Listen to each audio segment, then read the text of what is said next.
Much like with that Dan feller in the autism community, Chloe Roma is not doing anything to actually help. Dan isn't actually helping the autism community. It's about merchandise and merchandise sales now. Started off as a good idea. Same thing with Chloe Roma.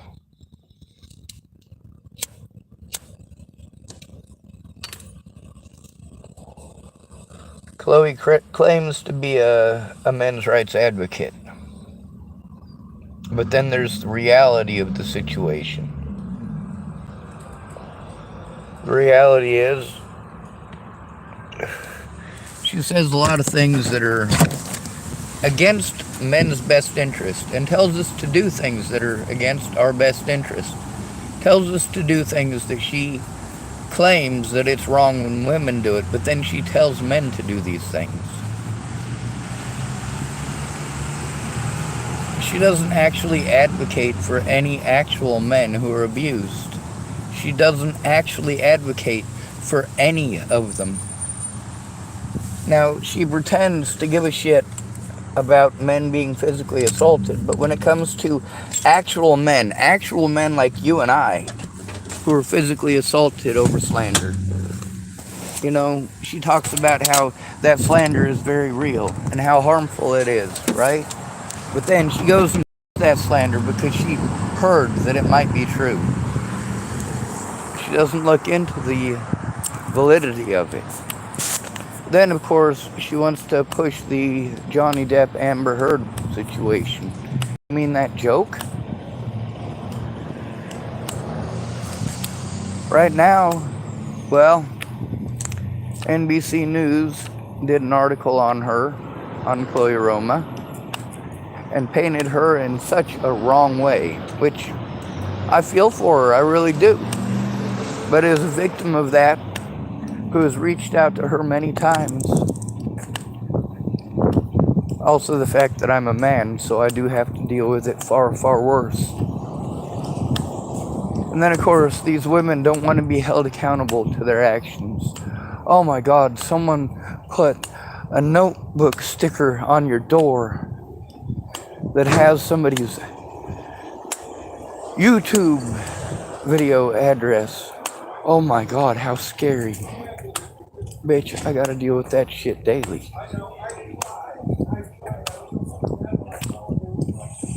When it comes to the news, I know exactly what it's like to have my name destroyed by the news. I know exactly what it's like to have my name slandered by the police, to be treated like I'm some sort of a monster because of my gender. These men aren't paying me, they're paying Chloe. Meanwhile, she says a lot of things that she doesn't stop to recognize how hurtful they are to men. What are the 3 lies, and why does she ignore one of them altogether?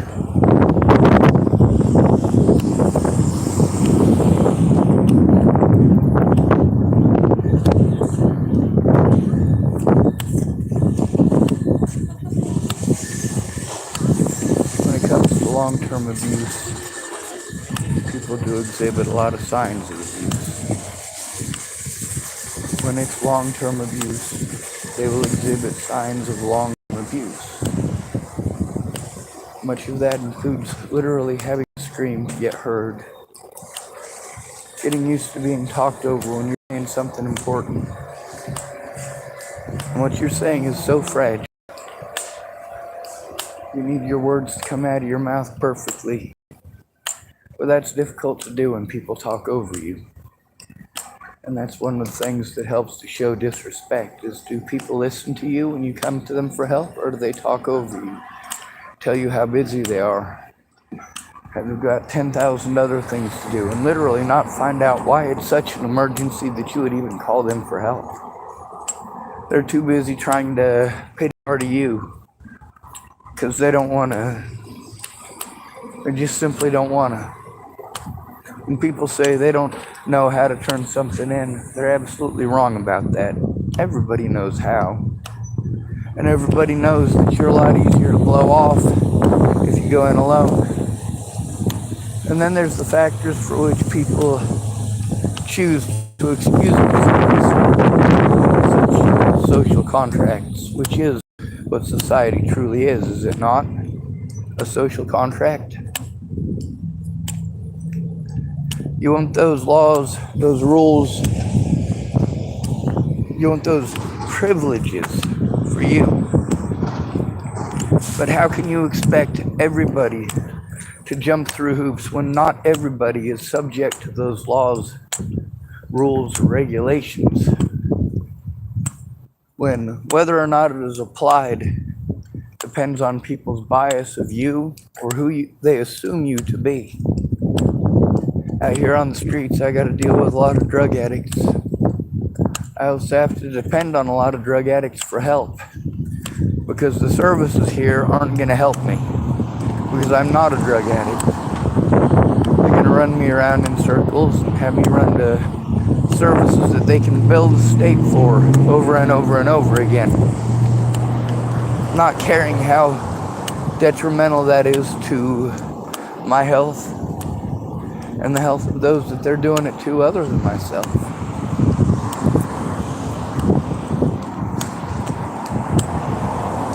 When it comes to being a part of the community, that includes protecting those in the community. And when a community takes all of their BS out on the easiest to abuse, it shows that there's nothing in that society that's worth saving.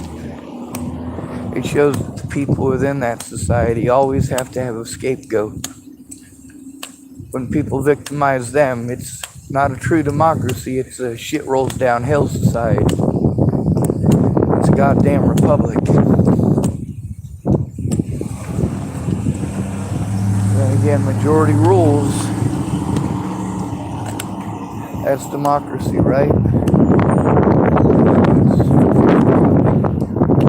The true hallmark of democracy, of real democracy, is informed decision making.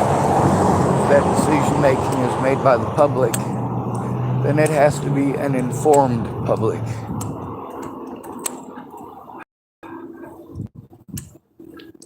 But what are we informing our public of? Truth or propaganda? Is it the truth about the public, or the truth about the homeless, or is it propaganda about the homeless? Why is it that we see the mass letting the worst of the worst out over and over and over and over again, or ignore them altogether? But those who rarely do a goddamn thing wrong are victimized repeatedly. Meanwhile, we got to deal with tactics from the police that only work on people who have PTSD. Why are we teaching the police to take advantage of people with PTSD? That shit doesn't work on hardened criminals.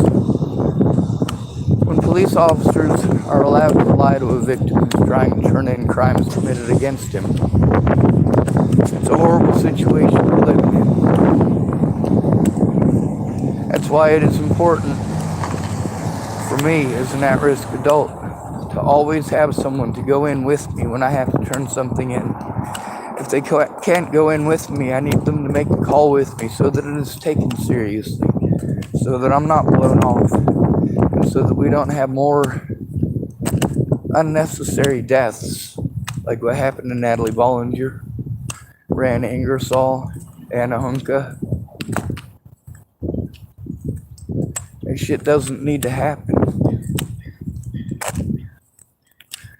We don't need people starting drama and getting people like Brian Farmer killed and Jared Wallace killed.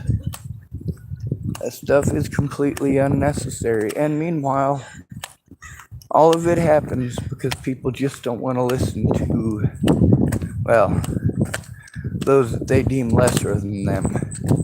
If you're homeless, it must mean that they're smarter than you because they're not homeless. Meanwhile, much of it has to do with the very beginning. When you first turn 18, if you don't have that that jump to get started. You don't have a ID. You don't have a job. You don't have any friends or family that are going to help you to get either one. It's real expensive, real time consuming. And meanwhile, you realize that every moment after you turn 18, that you're not paying rent somewhere or buying a house. Your credit is slowly being destroyed. Your ability to get credit is slowly being destroyed. Even if you're not accumulating debt, you're not accumulating history either. And since you're always broke, any kind of debt, any little thing that goes wrong could rob you of everything that you've worked so hard for. And while many people have parents, friends, and family they can go to for help that will help them immediately, people will wait for you to fall flat on your face after begging for help because you can't take care of yourself because you need help too, right? They'll let you fall flat on your face. Then they'll throw a sandwich in your face. 6 months after that, go, oh, well, you know, I threw that sandwich in your face. Why are you still homeless? I gave you a sandwich. Cute. Feeding someone is not the same as speaking up. When somebody is being horribly mistreated and you don't even take the time to listen, but you want to pretend after 6 years that you're friends, and pretend to be friends, I'll tell everybody off. I don't care.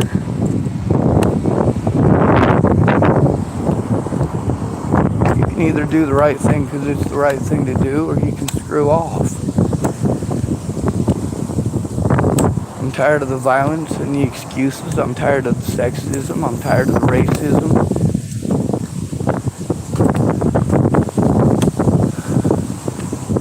I'm tired of looks, gender, and money being such a driving and motivating factor in abuse.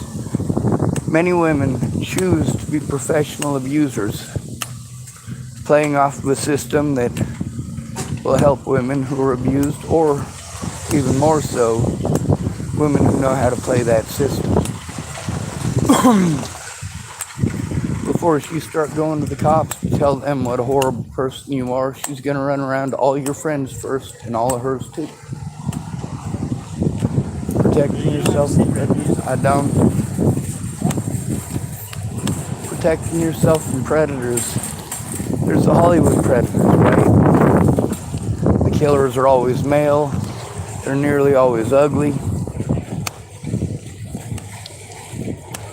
Now, who are the killers in real life? Of children? Primarily the mother.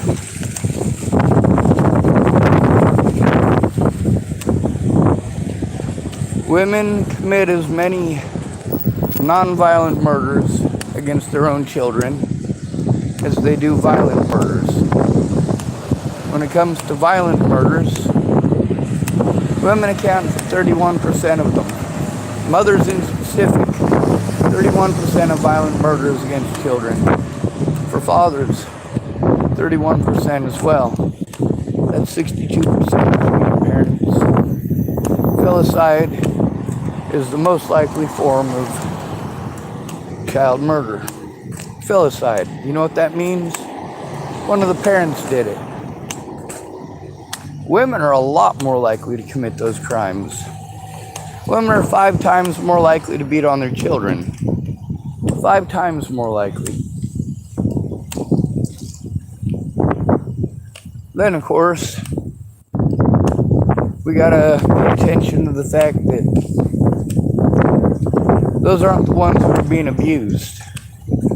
No, you throw all this shit onto the homeless. You try to make everyone afraid of the homeless. And most of these homeless folks, they just want a place where they're going to be left the fuck alone. They just want to get the hell away from your society because you demand too much and give too little. How can you demand that people work for a living when they're not living? When they're harmed and they have to come up with magic money for a lawyer. Meanwhile, they got PTSD and can barely function.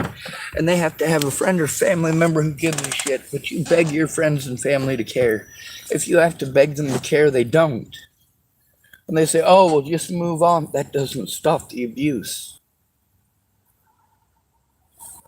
That doesn't take somebody who's at risk of being abused and will likely be abused and put them somewhere safe.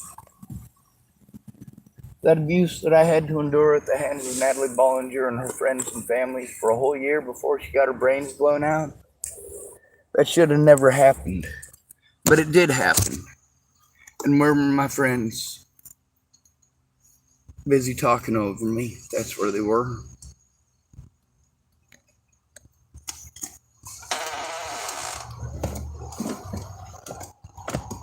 I don't know if Misty will ever answer the phone.